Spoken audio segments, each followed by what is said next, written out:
স্কটল্যান্ডের জাতীয় দলে খেলবেন সাব্বির রহমান, এই বিষয় নিয়ে নিজেই জানালেন। দর্শক, বাংলাদেশের বেস্ট ক্রিকেটার আবির্ভাব হয়েছেন হঠাৎ করে, আবার তারা হারিয়ে গেছেন হঠাৎ করে। তাদের কেউ হারিয়ে গেছেন তাদের নিজেদের দোষ এবং হারিয়েছেন বিসিবির অবহেলার কারণে। তাদের মধ্যে অন্যতম সাব্বির রহমান। একটা সময় বাংলাদেশের ক্রিকেটের অন্যতম ভরসার নাম ছিল সাব্বির রহমান, তবে তিনি হারিয়ে গেছেন। তার কারণ হলো নিয়ম শৃঙ্খলার অভাব। নানান বিতর্কের কর্মকাণ্ডর দল থেকে বাদ পড়ে যান সাব্বির রহমান। 2021 সালে টি-20 বিশ্বকাপের আগে হঠাৎ করে বাংলাদেশের জাতীয় দলে সুযোগ পেয়ে যান, তবে সুযোগ কাজে লাগাতে পারেননি। এখন তিনি আর বিপিএলও সুযোগ পান না, তাই তো জাতীয় দলে ফেরাটা তার জন্য হয়ে উঠেছে কঠিন। আর এরই মধ্যে বেশ কিছুদিন ধরে সামাজিক যোগাযোগের মাধ্যমে একটি ভিডিও ঘুরে বেড়াচ্ছে, যেখানে বলা হচ্ছে বাংলাদেশের ক্রিকেট বোর্ড বিসিবির উপর রাগ করে বাংলাদেশ ছেড়ে স্কটল্যান্ডের জাতীয় দলে যোগ দিয়েছেন সাব্বির রহমান।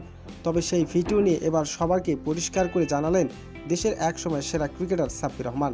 তিনি জানান, দেশের বাস্তবতার সাংবাদিক। খুবই দুঃখজনক বিষয়, পুরোপুরি নিউজটি মিথ্যা।